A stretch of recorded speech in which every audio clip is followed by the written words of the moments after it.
ఇలాంటి పరిస్థితులు అసెంబ్లీలో ఎలా జరుగుతూ ఉందంటే ప్రత్యర్థి జట్టు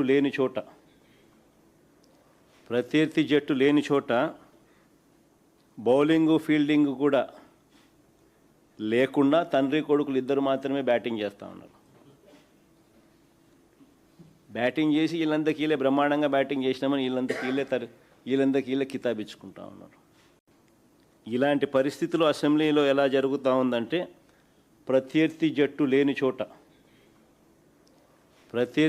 లేని చోట బౌలింగు ఫీల్డింగ్ కూడా లేకుండా తండ్రి కొడుకులు ఇద్దరు మాత్రమే బ్యాటింగ్ చేస్తూ ఉన్నారు. బ్యాటింగ్ చేసి వీళ్ళందరికీలే బ్రహ్మాండంగా బ్యాటింగ్ చేసినామని వీళ్ళందరికీలే కితాబిచ్చుకుంటా ఉన్నారు.